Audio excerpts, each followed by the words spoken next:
भारत माता की, भारत माता की, भारत माता की। जय भवानी,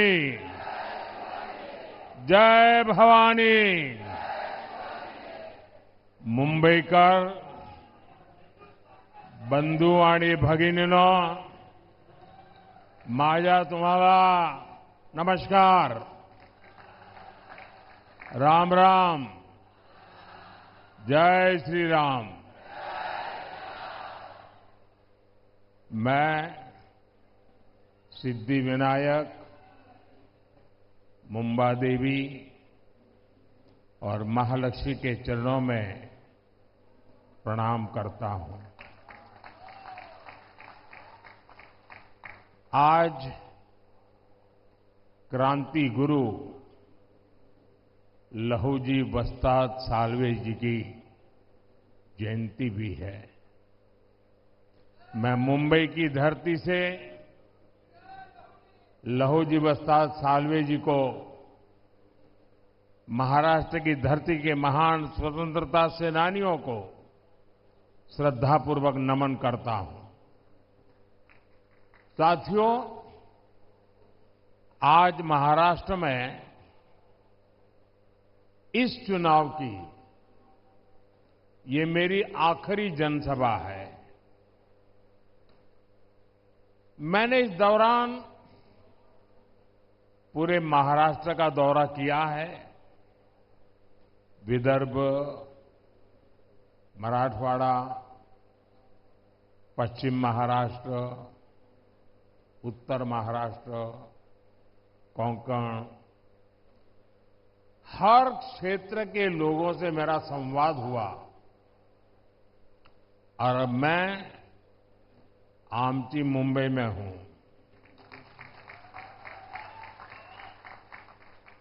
पूरे महाराष्ट्र का आशीर्वाद आज महायुति के साथ है।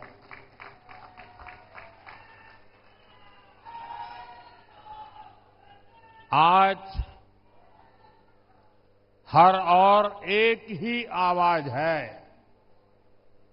भाजपा महायुती आहे तर गती आहे, महाराष्ट्राची प्रगती आहे। साथियों, महाराष्ट्र की धरती से हर युग में नए चिंतन की नई धाराएं निकली है। यहां से संत ज्ञानेश्वर, संत तुकाराम, संत नामदेव जैसे संतों ने, विद्वानों ने समाज को दिशा दिखाई। यहीं से छत्रपति शिवाजी महाराज हिंदवी स्वराज का संकल्प देश को दिया। लोकमान्य तिलक और गोखले जी जैसी महान हस्तियों ने देशभक्ति की अलग जगाई। आज महाराष्ट्र में एक तरफ महायुति की विचारधारा है जो इस विरासत पर गर्व करती है, दूसरी तरफ एक सोच महाअगाड़ी की भी है जो महाराष्ट्र के गौरव को लगातार अपमानित कर रही है। महाअगाड़ी के लोग तुष्टीकरण के गुलाम हो चुके हैं। ये वो अगाड़ी है जो राम मंदिर का विरोध करते हैं। ये वो अगाड़ी है जो वोट पाने के लिए भगवा आतंकवाद का शब्द गढ़ते हैं। ये वो अगाड़ी है जो आए दिन वीर सावरकर का अपमान करते हैं। ये वो अगाड़ी है जो कश्मीर में 370 की वापसी के लिए प्रस्ताव पारित करते हैं। ये कश्मीर में बाबा साहब आंबेडकर का संविधान लागू करने का विरोध करते हैं। साथियों, राजनीति में एक दूसरे पर वार पलटवार करना समझ में आता है, लेकिन जब बात देश की उपलब्धि की हो तो हर राजनीतिक दल का कर्तव्य है कि वह देश को अपने दल से ऊपर रखे।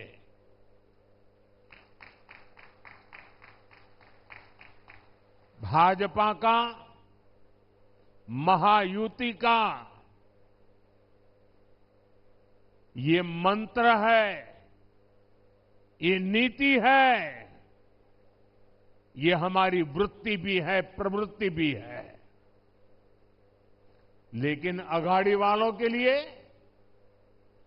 देश से ऊपर उनका दल है। जब भारत आगे बढ़ता है तो अघाड़ी वालों को तकलीफ होती है। भारत की हर उपलब्धि पर अघाड़ी वाले सवाल उठाते हैं। यही लोग हैं जिन्होंने दशकों तक मराठी भाषा को अभिजात भाषा का दर्जा नहीं दिया, और जब हमने मराठी भाषा को ये सम्मान दिया तो इन्हें सांप सूंघ जाता है। इसलिए आपको महाअघाड़ी वालों की राजनीति से, उनके इरादों से बहुत सावधान रहना है। साथियों, मुंबई सपनों का शहर है, तो महायुति सपनों को सिद्ध करने वाला गठबंधन है। देश का गरीब, मध्यम वर्ग और सामान्य मानवी, जिसे दशकों तक खुलकर सपने देखने का भी मौका नहीं मिला, आज उसके सपने पूरे हो रहे हैं। हमारी सरकार ने स्टार्टअप इंडिया अभियान शुरू किया। आज मुंबई में बड़ी संख्या में स्टार्टअप आ रहे हैं।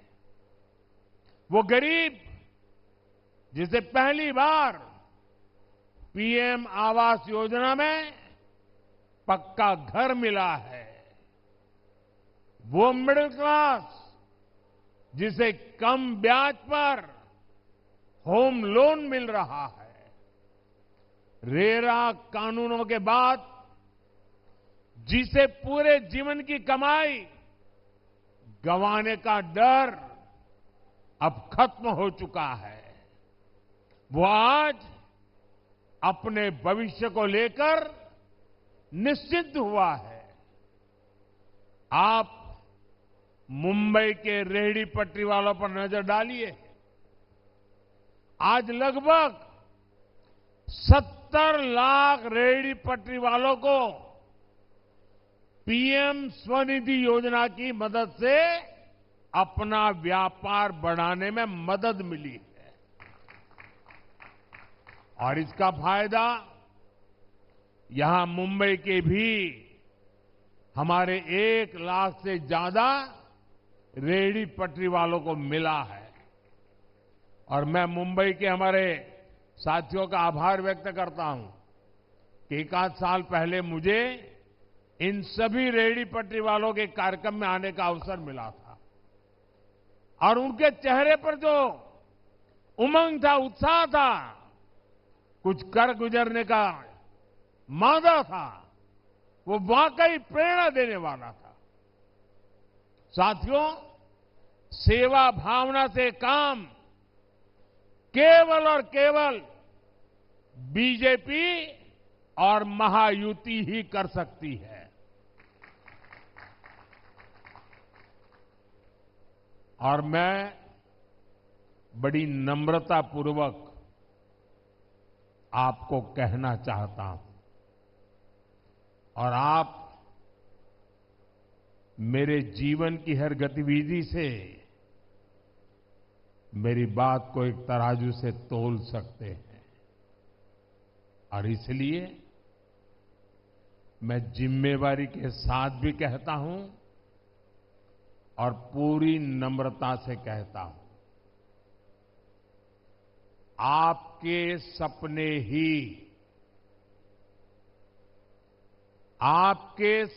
ही हमारे संकल्प है।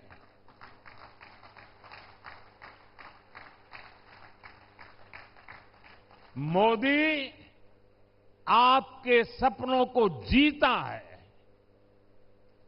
आपके सपनों के लिए जागता है और उन्हें पूरा करने के लिए जी जान से मेहनत की गारंटी देता है।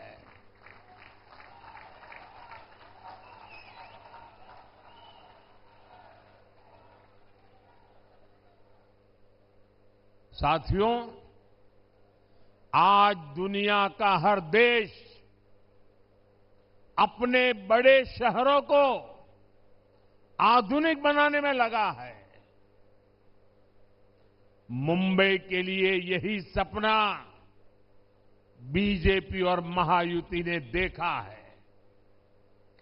आज हर मुंबईकर देख सकता है कि हम कितने बड़े स्केल पर विकास कार्यों को आगे बढ़ा रहे हैं। हमारी सरकार मुंबई को कनेक्टिविटी की हर परेशानी से मुक्ति दिलाना चाहती है। और शिंदे जी ने और देवेंद्र जी ने अभी विस्तार से इसका वर्णन भी किया है। आज मुंबई में लाखों करोड़ रुपए की परियोजनाएं चल रही है।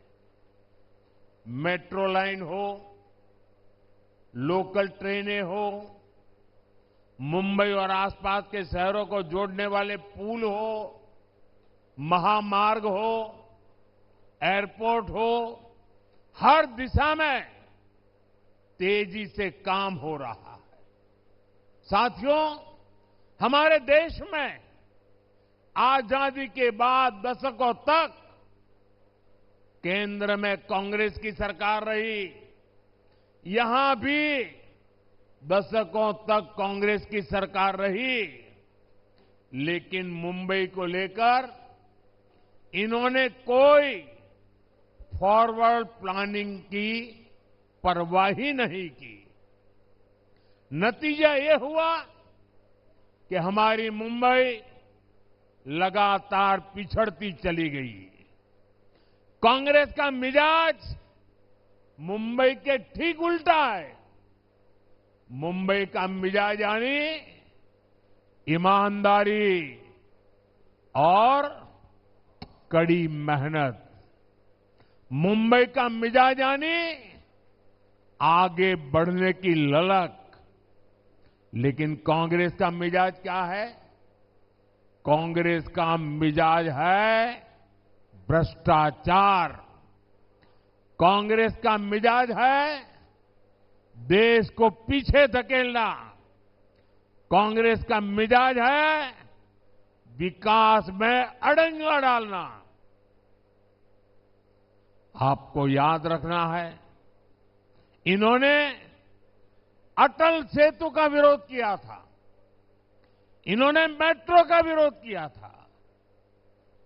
हम जब इनोवेशन की बात कर रहे थे, हम जब डिजिटल इंडिया और यूपीआई की बात कर रहे थे, तब कांग्रेस और उसके साथी टेक्नोलॉजी और यूपीआई का मजाक उड़ाते थे। ऐसी सोच वाले लोग मुंबई को कभी आगे नहीं ले जा सकते।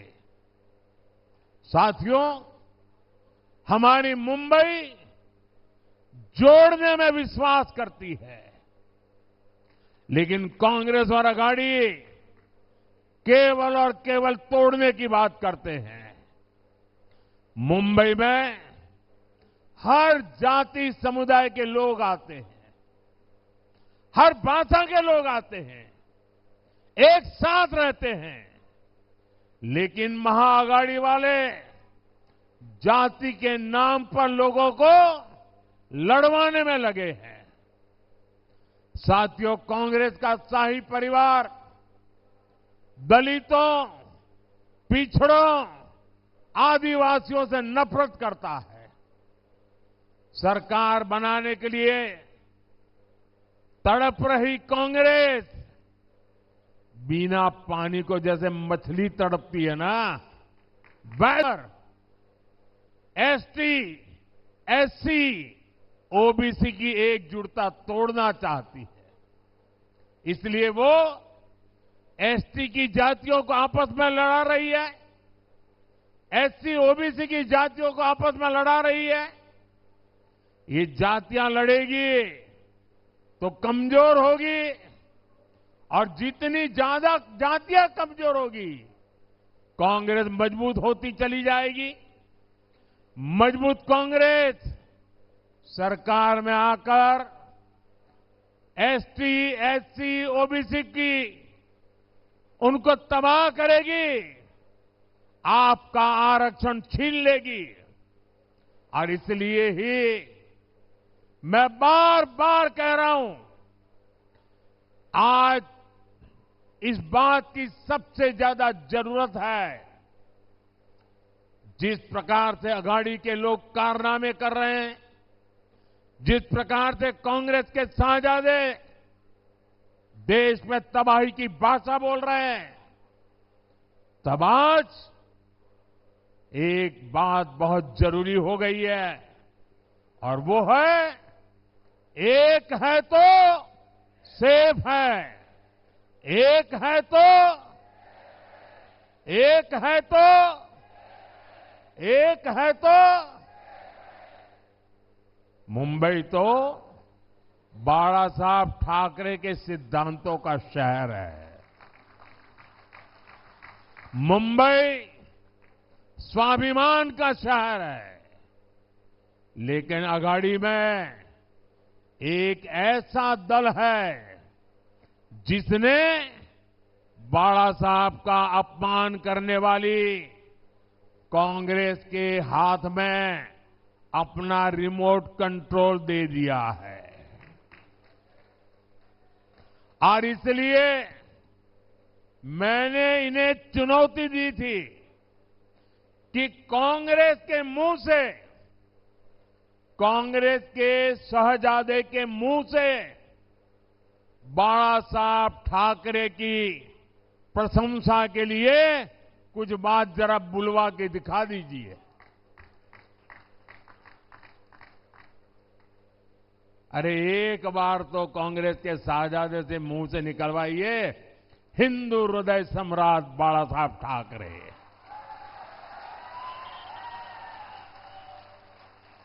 और जिस दिन आप इतना करवा लोगे ना, आपको सचमुच में अच्छी नींद आएगी, कभी अस्पताल नहीं जाना पड़ेगा।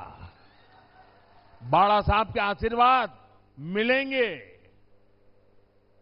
आज तक ये लोग कांग्रेस से, कांग्रेस के शाहजादे से बाला साहब ठाकरे की प्रशंसा नहीं करवा पाए हैं। और यही अघाड़ी वालों की सच्चाई है। वीर सावरकर को गालियां देने वालों को भी ये लोग गले लगाते घूम रहे हैं। साथियों, मुंबई शहर ने लंबे समय तक आतंकवाद की पीड़ा झेली है। आतंकवाद से मिले जख्मों को यहां के लोग अब भी भूले नहीं है। एक समय था जब हर कोई यहां बसों में, ट्रेन में, लोकल में डर डर के चलता था। लोग सोचते थे कि आज अपने परिवार से मिल पाएंगे या नहीं, घर लौट पाएंगे या नहीं, अनहोनी की आशंका लगी रहती थी। लेकिन बीते वर्षों में लोगों के मन में सुरक्षा का भाव आया है। यही पुलिस थी, यही सुरक्षा एजेंसियां थी, यही सरकार थी, यही फाइलें थी। लेकिन तब सरकार और थी, आज मोदी है।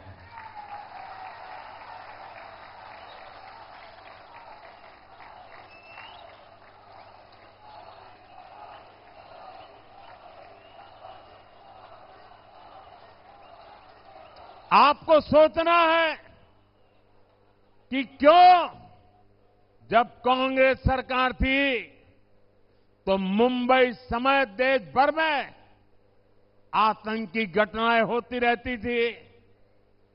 हर जगह आपको लावारिस वस्तुओं का डर दिखाया जाता था। बस में, ट्रेन में बैठते ही सूचना आती थी कि कोई लावारिस बैग तो नहीं पड़ी है, कहीं कुकर तो नजर नहीं आ रहा है, कहीं टिफिन बॉक्स तो नजर नहीं आ रहा है। अगर दिखता है तो तुरंत पुलिस को जानकारी दीजिए, ऐसा कहा जाता था। अब ये सब बंद हो गया कि नहीं हो गया? ये सब गया कि नहीं गया? आज देश में मोदी की सरकार है। आतंक के आकाओं को पता है, गाड़ी वालों को हो या ना हो। भारत के खिलाफ कुछ किया, मुंबई के खिलाफ कुछ किया, तो मोदी पाताल में भी उन्हें छोड़ेगा नहीं।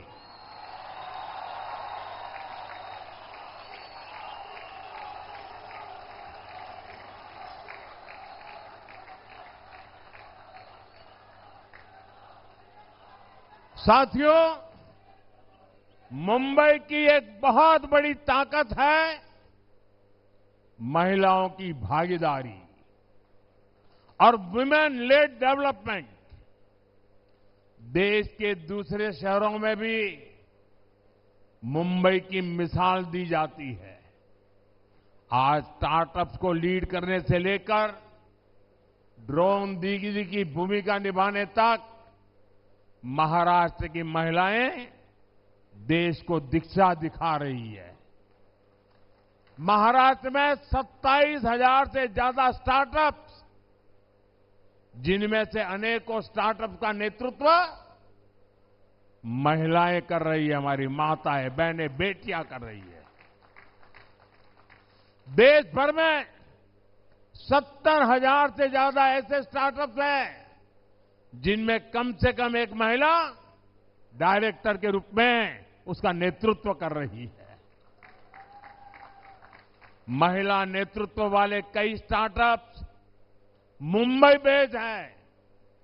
ये महिलाएं बड़ी संख्या में रोजगार के अवसर तैयार कर रही है। महायुति सरकार की माझी लाड़की बहन योजना का लाभ बड़ी संख्या में मुंबई की माताओं बहनों को भी मिला है। पीएम आवास योजना के तहत जो घर मिले हैं, उनमें से अधिकतर घर भी महिला सदस्य के नाम पर है। इससे महिलाओं के सामाजिक आर्थिक सशक्तिकरण में तेजी आई है। साथियों, मुझे पता है मुंबई का जोश कभी ठंडा नहीं पड़ता और मुंबईकर अपनी जिम्मेदारी पूरी जी जान से निभाते हैं। और इसलिए 20 तारीख को रिकॉर्ड मतदान की जिम्मेदारी मैं आप सब मेरे साथियों को देख करके जाता हूं।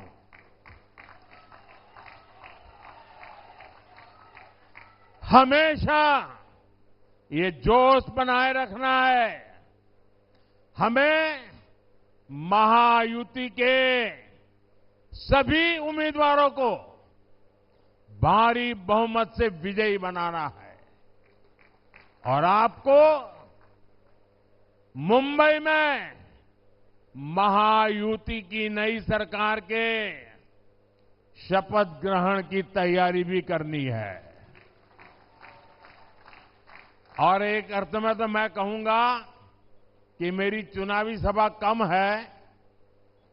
आज तो मैं महायुति की सरकार जब बनेगी, नतीजे आने के 7-10 दिन में, मैं उस महायुति की सरकार की शपथ समारोह का आपको निमंत्रण देने के लिए आया हूं।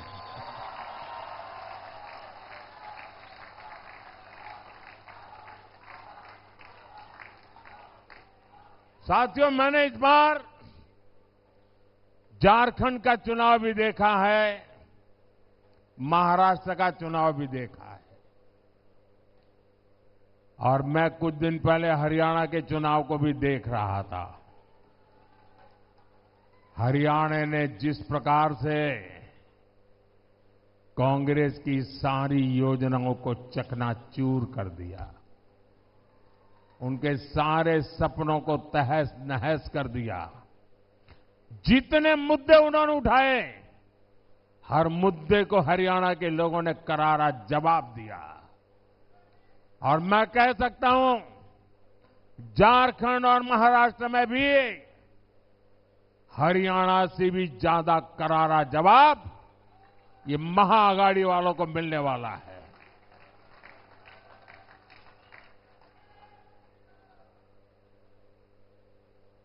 झूठ लंबे समय तक जिंदा नहीं रह सकता और देश की जनता ने हर झूठ को जमीन में गाड़ देने का तय कर लिया है। साथियों, ये लोग संविधान, और वो भी कोरे कागज वाला संविधान, कुछ भी नहीं लिखा हुआ ऐसा संविधान, लेकिन देश को मैं बताना चाहता हूं, इस देश के लिए शर्म की बात है, हम सभी देशवासियों के लिए शर्म की बात है कि आजादी के बाद 6-7 दशक तक बाबा साहब आंबेडकर का संविधान जो हम सबको चलाता था, वो बाबा साहब आंबेडकर का संविधान पूरे हिंदुस्तान में लागू नहीं हुआ था और ये बात ये कांग्रेस वालों ने छुपाए रखी थी। इस देश में जम्मू कश्मीर में बाबा साहब आंबेडकर का संविधान नहीं चलता था। वहां विधान अलग था, वहां प्रधान अलग था और वहां का निशान भी, झंडा भी अलग था। 6-6, 7-7 दशक तक बाबा साहब का अपमान इन्होंने किया था। 370 की ऐसी दीवार खड़ी कर दी थी कि बाबा साहब आंबेडकर का संविधान जम्मू कश्मीर में घुस ही नहीं सकता था। जब आपने मोदी को सेवा का अवसर दिया, इस 370 को हमने जमीन में गाड़ दिया है।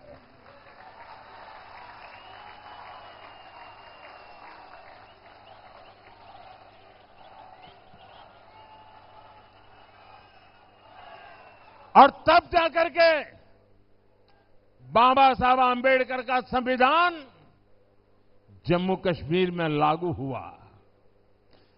आप हैरान हो जाएंगे, जम्मू कश्मीर में हाई कोर्ट का जज अगर महाराष्ट्र से गया होगा तो भी, आंध्र से गया होगा तो भी, तमिलनाडु से गया होगा तो भी जम्मू कश्मीर में हाई कोर्ट का जज भारत के संविधान पर शपथ नहीं लेता था, वो जम्मू कश्मीर के विधान के आधार पर शपथ लेता था। जम्मू कश्मीर के इसके पहले के किसी मुख्यमंत्री ने भारत के संविधान की शपथ नहीं ली है। देशवासियों, आज अभी जो जम्मू कश्मीर में सरकार बनी, आजादी के बाद पहली बार भारत के संविधान की शपथ लेकर के मुख्यमंत्री का काम शुरू हुआ। ये कमाल किसकी है? ये कमाल किसकी है? ये कमाल किसकी है? ये कमाल किसकी है? ये कमाल मोदी की नहीं है, ये आपके एक वोट की ताकत है कि 370 जमीन में चली गई।